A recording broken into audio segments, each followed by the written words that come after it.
Good evening, everybody. Welcome to All About Sports, and today we'll be giving a preview on the Arsenal versus West Ham game. Obviously, I'll try get a bit of United Everton in there if I can, and maybe a bit of late drama this evening, Villa versus Chelsea. But let's start off with, well, basically the end of the title race. Arsenal versus West Ham. West Ham 1, Arsenal 0. I warned Arsenal fans. I did.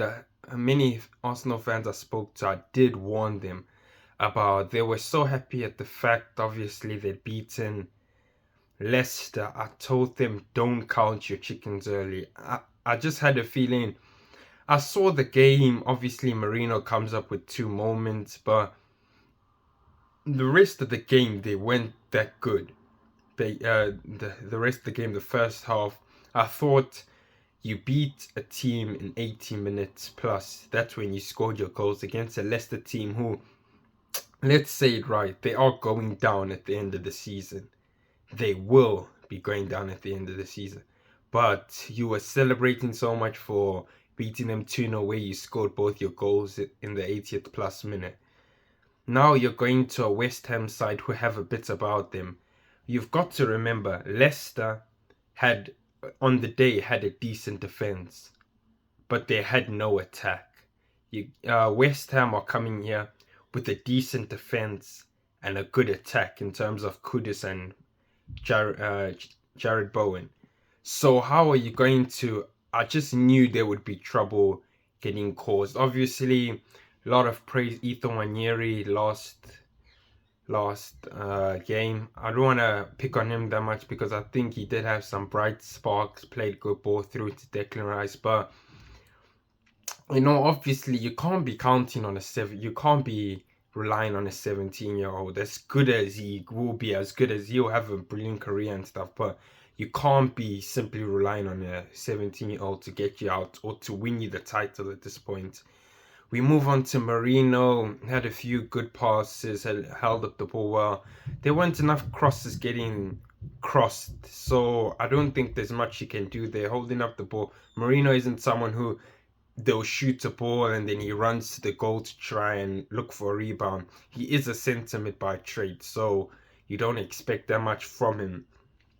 Trossard, there was a cross in the early part of the game that I saw. He crossed it in.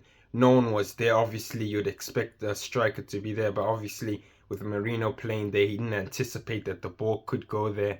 Obviously, he didn't do much. Declan Rice is an interesting one. Got subbed off in the 56th minute. I don't think he had the best of games, but I think Declan Rice, £100 million player, I think he's one of the people that you keep on no matter what. I thought Arsenal would try go to the 4 at the back. Obviously, you play 2 in midfield, the Declan Rice and Partey. You bring on a Sterling, you bring on a Wanyeri, you play Trossard Marino up front. Just get something to get a goal, because it was really tough for them. It was really tough for them to get a goal in this game. Obviously, Thomas Partey, I think, was their best performing midfielder in the game. Had some good tackles, good interceptions. I think he was keeping their midfield together, with Declan Rice not having such a great game. Then obviously we move on to Martin Odegaard, who I think had a poor game. Let me tell you something about Odegaard I've noticed. He likes dropping so deep. Odegaard's meant to be basically the 10 of the lineup, but obviously with him coming so deep, that's the thing. He comes deep. He comes so deep, so it's very difficult for the attackers to obviously have a chance to, like in terms of Marino, even when Havertz was there, for a striker to get the through ball over. You come receiver from Saliba, Timber, Gabriel, and then there's no one in the 10 position to advance it. That's what the Odegaard is meant to do. Declan Rice is meant to be doing what Odegaard does. Partey sitting, and then Odegaard basically getting it from Declan Rice and passing it to the strikers, to the wingers, to get the goals. But he doesn't do that. But there was a point I knew Arsenal, when they were 1-0 down. I think it was near the 60th or 70th minute. I think it was after the Lewis Skelly red card. I saw them. Saliba was at the back when they had a free kick. Gabriel was up front there. Erdegaard, instead of crossing that ball up front to see what happens in the box, he passed it to Saliba, who passed it to a Trossard, which ended up going back to the keeper. A goal-scoring opportunity, you'd think that you would fling it in the box. With Arsenal really good at set pieces, you'd fling it in the box, think they could be a chance for us to score here. Maybe they are good at set piece. People do call them set piece FC. So for them to just pass the ball back, then end up going to Raya when they had a goal scoring opportunity in that set piece, I thought that was very weird of them. Obviously, Timber had a good game. Saliba, a decent game. I think the defense basically. I think the only mistake they made obviously was in the first goal. Obviously, Wan-Bissaka is on the right running. I don't know how Calafiori allows him to dribble and still get the cross in. That's what I don't understand. But it was, other than that, I think the defense were really, it was a 1-0 game. I don't think the defense were troubled that much. Obviously, Gabriel, the cross gets crossed, and then Gabriel somehow allows it to go over his head. It doesn't look like he's made an attempt for it. Saliba sees marking Kudus, and Bowen is right in the middle of them, who scores. I remember something similar happening to that when Arsenal played Newcastle, and Newcastle also won 1-0 at the St. James's Park, where Anthony Gordon puts a cross in, and Saliba and Gabriel are so far apart that the centre forward just runs through them, headers it. David Raya, not the best, but he had a decent game. But I did worry, where was he when? Obviously, let's talk about the Lewis Skelly incident.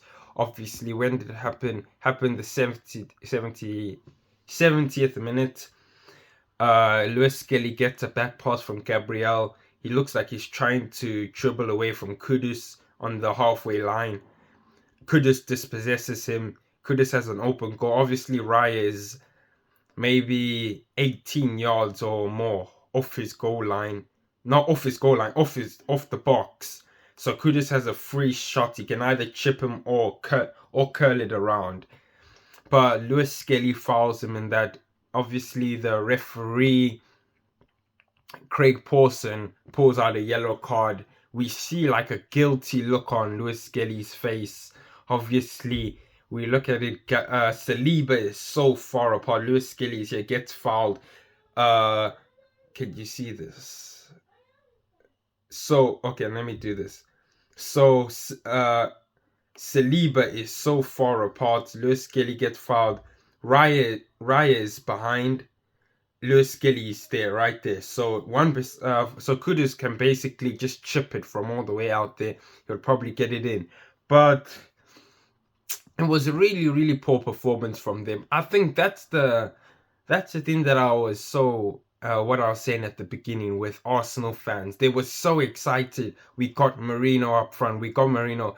They forgot the fact that Marino did that against the Leicester side, who are, let's say it right, they're basically a championship side, going back down to the championship.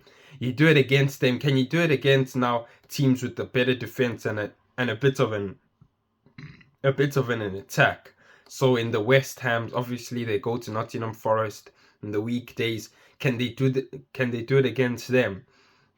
And I basically don't think they can. I saw something about Arsenal had about, let me try and look where it was. Stats, yes. Arsenal had 20 shots and only 2 on target. West Ham had 5 shots and 2 on target. What does that tell you? 20 shots, but they still couldn't find the target. They only found it on 2 occasions. Big chances, 1-1. What is that saying? They had a possession of 68. West Ham had a possession of 32. But who comes out on top? West Ham. It tells you it's not all about possession. It's not all about attempts. If you have a good attacker who can take his chances, then that's how you win the game. In terms of, we saw Bowen and we had a Kudus. On the other hand, you had a young Ethan Wanyeri, a Trossard, and then a centre mid playing up front in Marino. So what does that tell you? You need, I think the Kroenkes have definitely held Arsenal back in terms of the season. Even obviously, I looked in the summer and thought they had to do something there. They didn't. I thought it would be hard for them to win the league with City there. But obviously, City dropping off, Liverpool going up front. Liverpool have looked shaky these past few weeks, but Arsenal cannot capitalize. That's the big thing. They cannot capitalize. And that's what's basically going to cost them. Obviously, if they went in, I think if they went and brought on and Ollie Watkins, obviously they didn't win the league. I feel like Arsenal fans would be less angry at the Kroenkes in terms of, okay, they've tried to do something for us to win something, but the fact that they've done absolutely nothing, that's where it will piss many Arsenal fans off. I've seen the likes of AFTV troops going crazy because these are the themes where Man City, Arsenal fans have been saying a lot. Once Man City drop off, we'll win. Once Man City drop off, we'll win. But that isn't the case now. Liverpool have leapfrogged both Man City and Arsenal and are probably going to end up winning the title. Obviously, Arsenal fans saying it's not over yet. If Liverpool don't get a result against City, then it'll be on again. But let me tell you something. As a City fan this season, if you're betting on City to go to win against Liverpool, a City side who United, who are currently in 15th, beat at home. Spurs beat 4-0. You're expecting that same City side, Liverpool to come over and then City to beat that Liverpool side. Then you're playing with fire. I don't think, as much as I think Man City could get a result, I think it's over in general because as much as Liverpool can lose to a City, can lose to a Newcastle, maybe can lose to an Arsenal even, they will not be losing to the small teams like West Ham. We saw Wolves, even though Wolves had so many chances, Liverpool still held on. Brentford, they won't lose to these types of teams, but Arsenal, I feel like they can. They don't need to. Arsenal might not lose to a top team. It'll be the bottom teams like the Evertons, the West Hams, are seeing the Wolves that they would lose to, not the big teams, and that's the biggest problem with Arsenal. I think if they had equipped themselves well for this transfer window, I think it would have been really good for them. Obviously, let's talk quick on the. I've given a small short on the Manchester United game in my channel. I think United.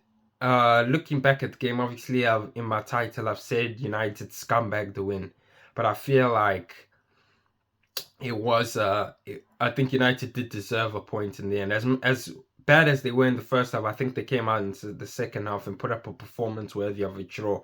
Obviously, Everton denied a late penalty. I think as much as I looked at it at first and thought it was a definite pen, but it's a slight tug. It's not so much. I think if he doesn't react like that, I think they do give it to him, to be honest. But the way he reacts, it looks like he overreacts it, and that's why obviously they've retracted their decision.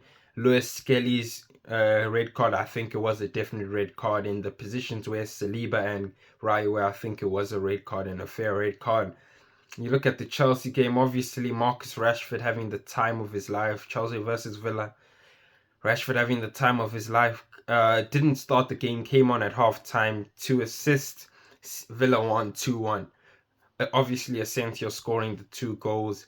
But instant impact. I talked about our United a cursed club in one of my videos in my channel, that Anthony's gone on to do well. Marcus Rashford has gone on to, obviously Anthony playing in maybe a slower league than the Premier League, less physical, but still performing well. McTominay performing well, Rashford performing well, so many players going on to perform well. I just think United right now are a graveyard for both players and managers.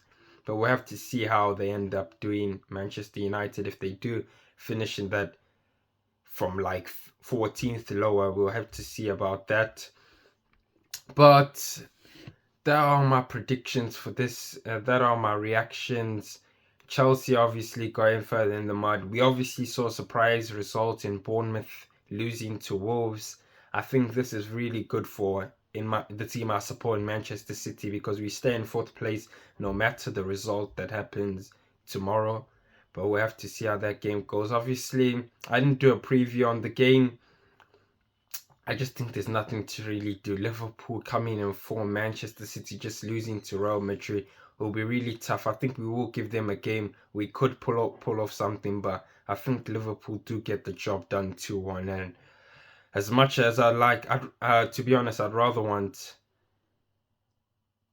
I don't know who I'd rather want to win the title, but if it's not City, it will be either Liverpool or Arsenal. We have to see how that goes. And one more thing I wanted to say about the Lewis Skelly thing. I understand how many people, in terms of like City fans, are all stay humble, because of what Lewis Skelly obviously did to Haaland. But I think that is the banter. That's what we love about football in general. Thinking about it, if let's say on the Wednesday we went up to the Bernabeu, Haaland started, scored a last minute goal and did Mbappe's celebration. I would have loved that. I would have absolutely loved it. That's what we love about football. It's not always, obviously you could say Haaland and Mbappe are like fighting together. Lewis Skelly's still a young guy. But still, that's what we love. The shithousery. That's what we love about football. We saw Neil Maupay, all of them doing it. We love it. We saw it today in terms of Everton doing the Marcus Rashford, Decore and Beto doing it versus Man United or Rashford's old club. That's what we love in football, and that's why we watch it in general. But I think Arsenal's title hopes are done. Liverpool will sweep up the title, and it's basically all to blame on Arsenal and the Kroenkes. But let me know your thoughts down below. Don't forget to like, share, comment, subscribe. Algorithm, and we'll see you in the next video. Peace out.